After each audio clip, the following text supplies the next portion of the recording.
We're live. We're ready to rumble. Okay. What's up, Van Boozled? Man, a lot. The fact that I am not a podcaster, the fact that I don't know what I'm doing right now, and I just hope that this looks okay and sounds okay. I just need it to sound listenable and watchable. So, this is our first ever podcast called Welcome The Knock. to The Knock. We've made it. We did. Amidst Mercury retrograde, y'all better pat us on the back for this shit. You can't park here. So I guess we should just get into it. Like, who the f*** are we, first of all? Yeah. You van life on the east side. I do it primarily in the west, but I go all over. We got a whole East Coast, West Coast thing. First. Yeah, we got a whole East Coast, West Coast thing going on. So I'm Kyla, aka Van Boozled. I live in a van full time, but I am not fully nomadic. I am married. My husband works at a car dealership. So we stay in one singular area and just boondock. My van is a 1999 Dodge Ram 3500. I do YouTube, I do TikTok. Me and Bunny met through TikTok in the van life community. And it was not by choice. Me and my husband got priced out of housing right after the lockdown. And we started living in our 2005 Honda Pilot. And it was really scary. And then from there, we were like, I don't even want to try to rent again because it was miserable and it was destroying our marriage. And with the way things are going, I think I'm going to be staying in a van for a while. Yeah. Yeah. Do you like it, though? I mean, you have to like it. There's a part of you that's accepted it at this point. Oh, yeah. Like, I wouldn't say it's miserable. I know people in real life that I don't think are built for it. Like, I don't think everyone is built for it. But I love... I hated it in Florida. Doing van life in Florida sucked because it was really hard. I'm from Florida. I forgot to mention that. But doing van life in Florida sucked for a few reasons. So one, the humidity and the heat, and there's no winter. So it's super miserable. You either have to have an insane solar setup to run an AC unit, or you have to be running a gas generator all the time, which if you're boondocking or in public, people don't like when you run a gas generator. No. And the laws and kind of the socio-political stuff going on in Florida, they're very anti-van life. They're very anti-homeless. And their solution to homelessness is to just run them off or arrest them. And I believe it is a felony now to like have an encampment. I don't know if they're arresting for people sleeping in their cars yet, but they are ticketing people. It's a felony? Like a federal charge? Yeah, they're giving, so homeless people in Florida now, you get one morning and they destroy your encampment. So even if you just have like a buggy or your bag with your stuff, like, behind a building or something. Even if you're sick or you're disabled, they don't care. One morning and you're done. Dude, this is Florida. Like I'm just going to be honest. I guess we're going to start the pod off like, yo, this is me and Bunny. So, Florida is like their police force is super militarized. Like it's so crazy now that I live in North Carolina, because even though North Carolina is still technically a red state, the law enforcement is so much more chill here, at least where I stay around. For safety purposes, like me and Bunny are never going to give like our super specific spot that we're in, but I'm in like Western North Carolina. So it's super beautiful here. And now I love van life because there's the Blue Ridge Parkway in the mountains, and the hiking here is gorgeous. The weather here is pretty awesome. We're in the mountains, so during the day it'll be in the 70s, and at nighttime it'll be in the 30s, at least right now. We're kind of like transitioning into springtime. So It's pretty chill here. What about you, Bunny? Give us your intro. Well, I'm Bunny. I'm from Bunny and Beyond. I'm on TikTok. I'm on Instagram. I'm on Patreon, and I'm on YouTube. And now we're on The Knock. And I primarily do van life for the most part on the west side of the country. I go all the way from Arizona to California to Oregon to Idaho, all that whole general vicinity. But in the last 12 years that I've been nomadic, of course, I've done it all over the states. I hail from Vermont. I don't want to do van life in Vermont. I've had enough of the winters there. I'm good. and I don't really like the rain, so I'm much more happier out here with the weather, sunshine all the time. Especially when you have leaks in the van. Oh god. But yeah, 12 years of nomadism. I started out in a car. When I started, it was by choice, but it was kind of half and half. I really just couldn't pay rent anymore.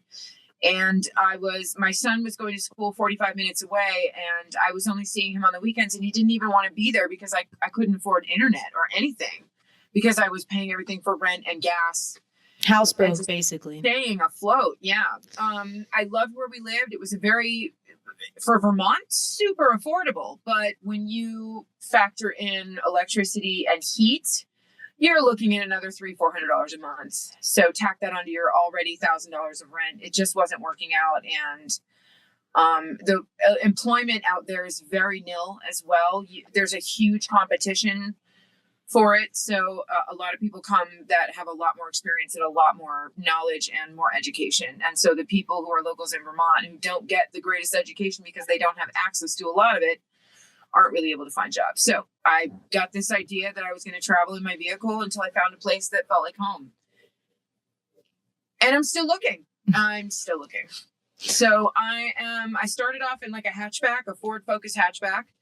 I've been in all kinds of vehicles, you name it, SUVs, sedans, minivans, and this is my 4th full-size van, and this is the first one I can stand up in. And she's a 2005, 2007, 2000, I don't know, one of those. She's a Econoline, so she's an E350. Your new van is beautiful. If you guys want to see all of it, a lot of the Head stuff. over to YouTube. There's going to be a tour there soon, and Cheap RV Living just did a tour on it. So yeah, I'll have everything tagged in the description, whether you're watching this on YouTube or Spotify or wherever. I'll have that information on there. But we have our own separate YouTube channel, so you can kind of check out all the different stuff we're talking about on here. We do different things too. So while Kyla has a husband who's doing a 9-to-5, as well as she's doing her hustle on the side. She's a performer and she does content creation as well. The big difference between us is that I'm a single income person, and she, she's fortunate to have a partner with her so that they can kind of share the duties of earning and saving and doing the van chores and that kind of thing. Yeah. And for me, I'm stuck doing it all, but it's okay. I'm kind of used to that, and it's also something I prefer. There's definitely a difference between solo female van life and van life couples. I feel like van life couples are more rare. I mean, they're common online because all of that stuff is whatever, but they're more rare because living in a van with 2 people is really difficult, and there's not a lot of space. Yeah. And there's 2 people, so you need twice as much stuff now. What is your biggest hang up with that? Because you guys can't, okay, so Kyla's van you can't stand up in. She's got the low top. It's long. It's a long base, but at the same time, like I know that I see you guys shuffling around the van during your lives. But what is your biggest hang up about that? Like, how do you guys make that work with the 2 of you in there with a dog? Oh, yeah. We also have an 80-pound dog. Like, this sounds crazy. Yeah, my biggest hang up, it's like, think of like the regular bickering of like you and your partner at home, but doing that in a literal 5x5 area. Plus, like, we have a sink built in there. I have a camping toilet. He hates when I'm like peeing in the camping toilet when he's like trying to do stuff. Or like if I have IBS. So like the other day, like I had to like poop like right away. And he's like, just make it to the toilet. And then he's like jumping out of the van and slamming the door so I can like diarrhea in a garbage bag, which we'll get into all of this. Like, if you guys want to know how we will have full-on episodes where we go into all of the details and the truths. Nothing is sacred here. We're going to get to the unhinged, underground, dark, and mysterious parts of van life that non-traditionally no one's really talking about. Like all that deep, dark, bad stuff. We're going to talk about the underground van life stuff here. So the bad places. Oh my gosh. I don't have to share the van with anyone when it comes to toilet time, except for my dog as well. I have a big German Shepherd. He's outside on a leash right now with the van open so he can come and go as he pleases, and we're sitting in a park.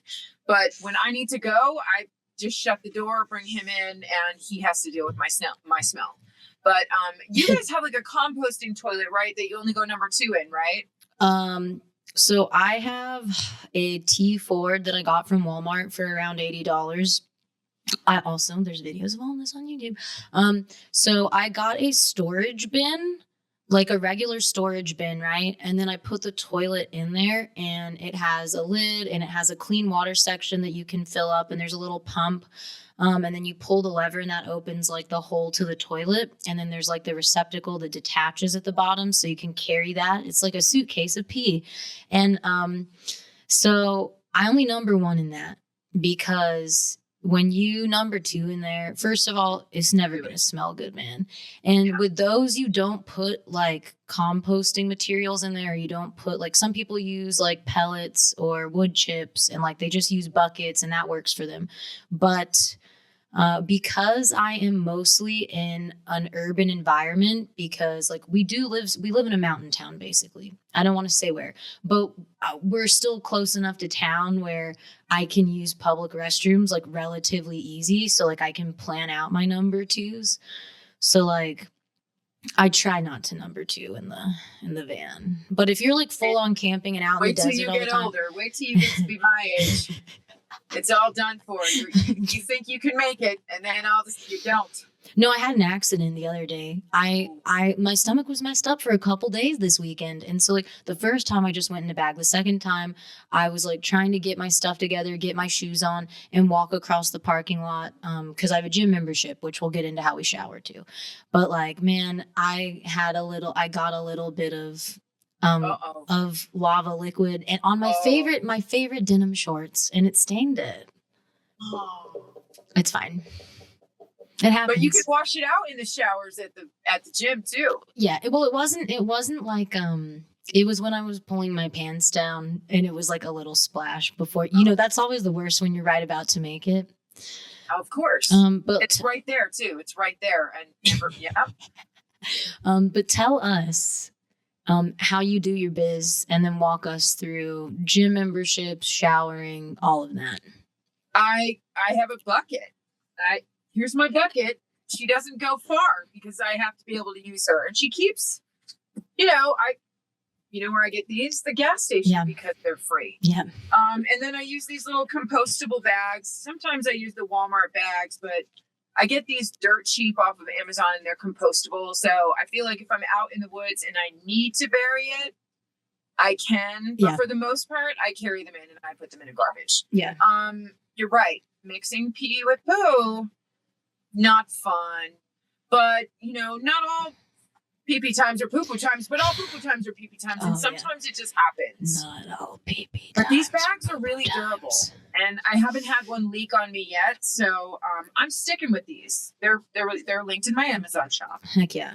And that's how I go potty. Number 1, this isn't the cleanest, but this is the reason it's dirty is also because I spit my toothpaste out in this, and it's just a pitcher. Go potty, and then I pour it into a really big she's a kitty litter jug. Oh yeah, those are good. That's what we used to use. Yep, that's what we used to use before we had the camping toilet. Yep. And I had like a gallon jug for the longest time. And I realized like when you're out west, you have to stay a lot more hydrated, which means you're going to pee a lot more. A lot, yeah. And I realized that a gallon jug just wasn't. And I kept spilling it. And I was like, this, I'm going to get a wide mouth jar. And that was what I came. And, and this is like what? The cheapest one you can get at Walmart is like $7 for this kitty litter. Yeah. I can go probably like 2 or 3 days before I fill this up. And I try to be discreet about emptying it out. Sometimes I'll bring it into a public toilet at a park. I was going to say. But most of the time, honestly, I'll find a bush right after dark and be like, doop, doop, doop, doop, doop, doop. I forgot to mention my camping toilet. I get those like Camco pods. It looks like something you'd put in your dishwasher. I put those in my toilet, and the people also use them for their black and gray tanks in their RVs, which we can talk about RV people a different day. But it basically dissolves and helps break up the smell in the container. Do you know what they're made of? Like what's the chemical makeup? It's probably horrible for the environment. So if you are using that, don't be dumping it like in the grass or anything. I go to public parks that have bathrooms, and that's where Yeah. I have my It's little the best spots around town. place. It's the most sanitary place, and like no one can give Well, you shit about I it. go in there. It's a single stall. I go in there, Yep. lock the door, empty my toilet basin thing into the toilet, which is where all of it goes anyways, and I flush it, and then I'm done with it. That's normally what I do. Yep. Yep. That's legit. That makes sense to me. The only time that I really dump it in the bushes is like when I'm out off grid. Yeah. And, you know, I would be peeing outside anyway if I was Yeah. camping. So I feel like it's not that big of a deal. But I always make sure I'm not doing it in a place where people are going to pitch a tent. People are going to be sitting. Yeah. People are going to be hanging out. Like, I'm going to go away from the campsite and like, whoop. Oh, yeah. Wait, did you see on TikTok, this girl is like one of those like crazy hiking people that goes through the Grand Canyon or something, and they have those like, what do they call it? A grinder? There's like, it's called like, it's like this weird metal box you get, and that's what you have to poop in and carry it around with you the whole time. And you can only dump your pee into the river, not on the ground, because of the type of sediment there. Like you can't bury it because it won't decompose good enough. And there's like hundreds of thousands of people that do this hike every year. So you have to pay for this outfitter company to give you, it's not called a grinder, but what is it called? Ugh, I wish see, if we were rich, we would have someone that runs our live stream and would pull it up for us. This is where, you know, it's just me and Bunny. Pay my son, we'll have him. when we can afford to pay a professional to help us because we don't know what we're doing. I'm probably not even recording right now. I'm just kidding. I'm recording. Oh, let's talk about BLM land because I don't have that over here. I know.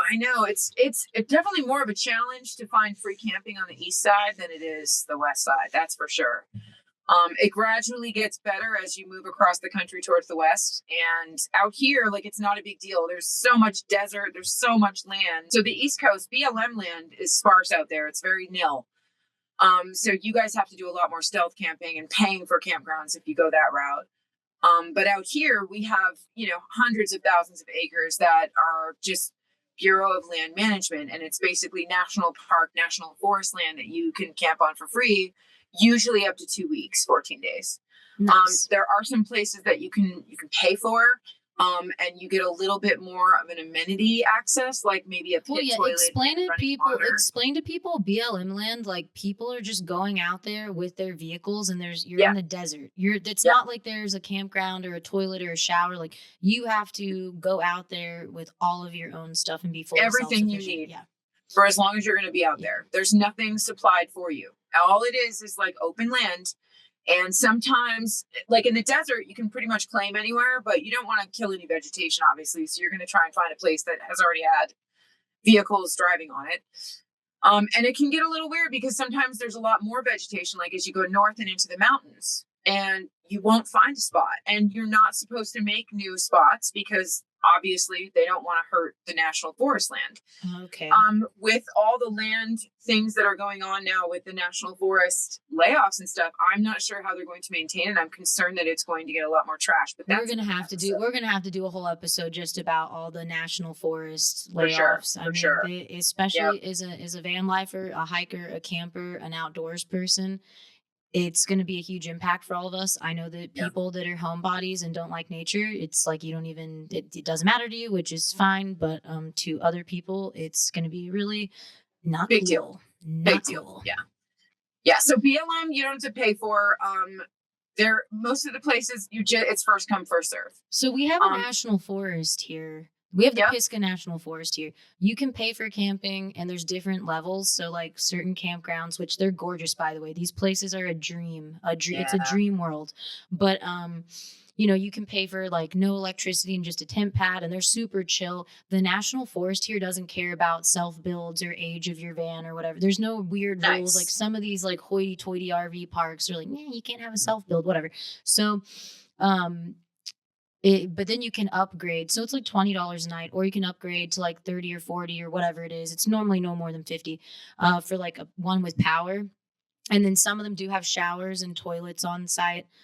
Some are more primitive. And then you can also do dispersed camping there. I'm not fully certain on where you can and can't do it, but I know that a So lot of dispersed people do. camping is the same as BLM out here. I mean, it goes kind of hand in hand, but I'm assuming the dispersed camping out in the Pisgah National Forest is free, right? It's free, but like you can only stay in the national forest for like 14 days, then you have to leave and then you can come back. But they don't call it BLM land. It's Okay. like, but it's the same concept. It's but the same thing, yeah. But the thing is, it's not like a big open desert. You're like in the mountains, in the woods, and you have to be really careful to not get on people's private property.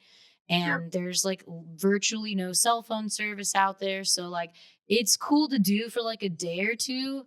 But if you work remote, how is that going to be viable? You There's gotta a get the lot of Starlink, moving. man. You Oh gotta my, get the I can't. Starlink. Cause I can't afford Starlink right now. I'm at the library using the library Wi-Fi. Okay, man. Girl, I know. I'm using my phone. It's like, how do we work? How do we access the internet when we're out on these like remote places? Well, some of them you can do a little scouting and you have access. A lot of the places in the West you still have access to your cell service because it's very open land. But where you are, Kyla, it's a lot more hills and mountains, and you kind of have to like dip into the valleys and stuff. Our service here is bad. Like when you're in the Yeah. mountains like this, like it's even in town. It doesn't matter if you're in town or out of town. It's all about the mountains and where you are in a valley on top of the mountain. And like all of the cell towers can't freaking. It's a mess. I don't know. I'm thinking It's a about total mess because there's different carriers on the towers too. It's not like out here, everywhere you go, you pretty much have service unless you get way up in the mountains, way deep into the national forest, like tucked in. Yeah. But yeah. And that does happen when you go up, you know, where there's more trees, when you get in higher elevation, when you go up north towards like Idaho, Utah, and all that. That happens a lot more often. But out in the desert, you know, a lot of us nomads, we stay out here in the wintertime because the weather's great. And we are very lucky that a lot of us have service, but there's spotty parts where like it's just not a good place to be because we can't get work done. Yeah.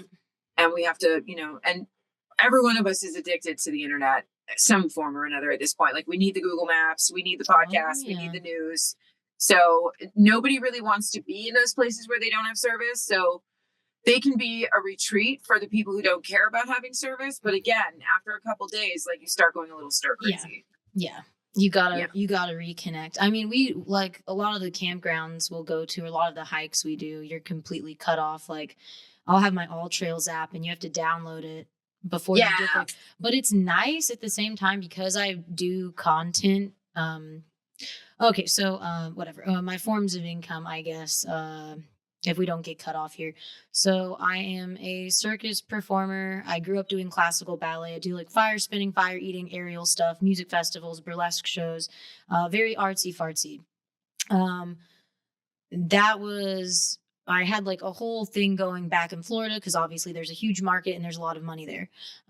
Moving here was really great for my husband's job, but for me, I'm doing a few shows here and there, but definitely not making the money I used to. However, I started to monetize on social media more. So now I'm just focusing a lot more on the hiking, camping, van life, lifestyle, I guess. But because I'm constantly filming or editing or doing something with social media, it is nice to be able to just like not have service sometimes. Yep. Absolutely. I definitely like that, like forced break from it. Yeah. Where you have to hang up a hammock and read a book. Yeah. Or go for a hike with your dog and like really take that like 2-3 hour break every day from this. Yeah, because this will rot your brain. Let's face it. And I think that, when we force ourselves to be in that situation, like we're a little bit mentally for the wiser. We really are. We give ourselves a little bit more mental health that way. So, well, I want this to be less brain rot. Like, yeah, TikTok is the problem. We'll do a whole episode about the van life TikTok community is nutso. And please, I beg of you, which I know is ironic because we're both content creators that do van life, but be very weary of trusting and taking advice from every single person that is a self-proclaimed van lifer or nomad on the internet, because there is a spectrum of van lifers to like crust punk, dirty kids. Look at what I wore for you. Mm-hmm. Look at what I wore for you. You're skank. Oh God, we will do a whole episode. You guys have no idea. You have no idea how crazy this podcast is going to get. As far as van lifers go, there is the full spectrum. As many types of people there are that are homeless, live in houses, are bougie, live in mansions, and live this extravagant Dubai lifestyle. There are that many types of people doing van life. Yeah. Every walk of life has. Well, I know people that have a nice house and they bought a Sprinter van just for weekends, and I'm like, oh, okay, that's cool. More power to you, but they're the same people that put out this viral content because they have a marketing background and they know what goes crazy, but they're not really honest about it. They make it look like they're full-time van lifers and they're just going out to a hot springs for an hour-long photo shoot with their straw hat and their wispy linens. Yeah. And then they pull it in and they go home after they have their drone shot, and that's it. Yeah. And they sit there online and then tell you, oh, we're doing a full. No, you're not. Lies. This is going to be this podcast. The goal for it is basically just to give you all the underground, deep, dark secrets of it, the stuff that no one else will really talk about, the non-traditional van life, the sides that aren't the influencer friendly and Instagram ready side. We're going to give you the raw, the real, the actual van life and what it really looks like day to day. And even like the despicable stuff. Like, we're going to get gross, we're going to get grimy, we're going to talk about true crime, we're going to go into it, and we're going to talk about the good sides too. So we're just going to give you the full spectrum. I think people deserve to learn about that. This has really just happened organically. Me and Bunny met through TikTok. We've never met in real life, and we just started talking online and talking on the phone a lot. And one day I was finally like, hey, you know what? We should do a pod, which I know that's cringe. Everyone's like, ooh, we should do a pod, but we're going to get in the groove with this. Stay with us. I really want people to just have a better understanding of van lifers, because there are some people in the community that do give us a bad name. And I don't want this type of lifestyle to go away, because it's a lifeline for a lot of people, and it's freedom for a lot of people. Or, I don't know. I think you should be able to live in a vehicle if you want to, or if you need to, without getting the knock. And that's it, people. That's a wrap for our very first podcast. And I hope I was recording, and I hope that this looks okay and sounds okay, because I don't know what I'm doing. Yeah, we'll see you next time, guys. Don't get the knock.